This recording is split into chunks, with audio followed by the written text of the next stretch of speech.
Hey free-to-play gang, welcome back to another video. So all changes to squad and relics in one single page. There are some questionable changes, so let's get right into it. Adjusted max level, so increase the squad level cap, which is essentially your account level. So it is increased from 60 to 100, which then increases your stamina cap, which is really good. And obviously by leveling up, you will then gain extra stamina rewards, which is always nice. So no questions about this is really good. Now point number 2, change the EXP requirement for leveling up squad and Espers. So leveling up your account is going to be a little bit more difficult, but it's not really that important in my opinion. But leveling up your Espers will require higher EXP, and I'll get to the reason why this is going to be the case later on.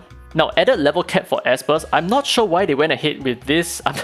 Like, what's the point, right? You're stopping whales from whaling. There are some players on day 1 who just want to hit level 60 on like a couple of their Espers, and you're not allowing them to do so? Why? What's the point? You're preventing new players from whaling, dude. Alright, so Starmon adjustment. So this is going to explain why the Esper will require higher EXP next time.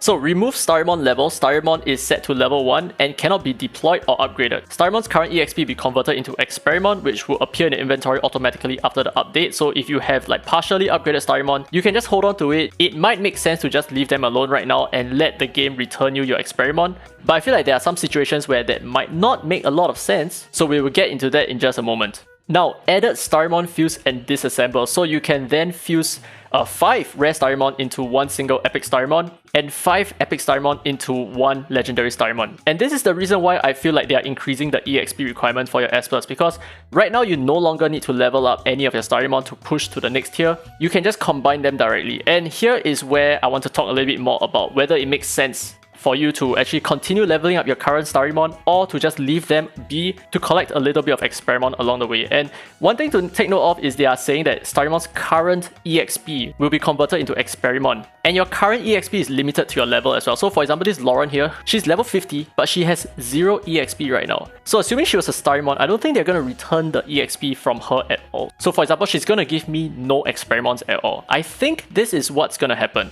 So what I'm trying to get at is, for the rare Starmons that you have, it might make sense for you to level them up just so that you can raise one 4-star Starmon with the cost of just 4 rare Starmon as opposed to 5 rare Starmon right now. So I want you to make that decision yourself. So if you are in dire need of more Esper materials, this might not be as good as the current setting right now. So if you have rare Starmons who are at like maybe level 26, 27, I think it makes a lot of sense for you to just fully level it up so that you can combine it with fewer resources. I think that would be more economical. But anyway, do take note that fusing upwards requires 5 Starmon as opposed to fusing or rather disassembling downwards, which will then return you 4 Starmon. So it's not very efficient if you disassemble. Now, relic changes. This is the part that confuses me so much. So I don't understand why this is the case, right? What's the point of all this? So after the update, star ratings of relics will be removed and levels will be added. There will be 9 tiers of relic levels. And the cap of enhancement level and number of secondary attributes are determined by a relic's tier.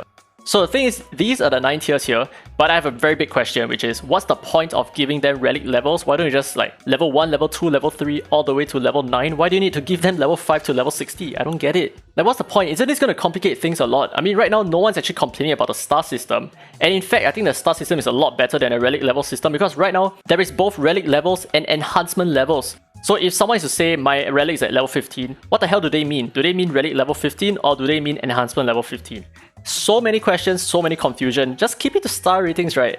Everyone is used to the concept of star ratings, and everyone is used to the concept of both star ratings and your relic levels as well, in no matter what game you come from, right? So why are they even doing this? This doesn't make sense at all. The only thing that I can assume based on this is that they want to use this as an indicator of your relic power, which is going to add to your power score. But then again, isn't it easier to just keep this on the back end, just to do your own behind the scenes calculation, while we still retain whatever that we are used to seeing, which is just a star system here? And then again, now that you have 9 different relic tiers, how are you going to distinguish the colors between them? Are there going to be 9 different colors? I don't think so. So maybe the last 3 relics will be red and the next 3 will be yellow and so on. I have no idea what the plan is about this, and I don't see the point. It's just going to complicate things a little bit more.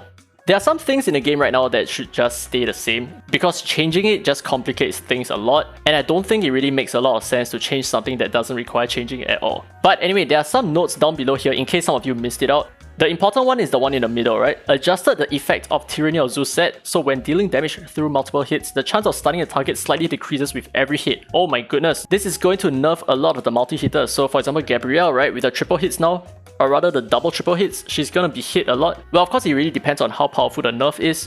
So if the chance of stunning actually decreases by like 5% per hit, that is quite big. Because currently I think the probability is at like what, 25%, right? So if it drops by 5%, it will be 25, 20, 15, which would definitely affect the long run average, and it will definitely affect the rate of you landing your stuns. But I kind of understand because right now the Tyranny of Zeus is kind of busted. So anyway, that's it for this video. Let me know your thoughts down in the comment section below. What are the other things that I missed out over here? What are other things that you think could be possible with some of the changes here as well? I have a lot of question marks for some of the things over here, but anyway, that's it for today's video. Hope you guys enjoyed it. If you did, don't forget to give it a thumbs up. It really helps the channel, and subscribe for more Dislyte content. Now with that said, this has been Very Free to Play. As always, I will see you in the next video. Oh, and before I forget, the patch notes for the actual 3.1.7 will be out tomorrow, not today. So it has been delayed.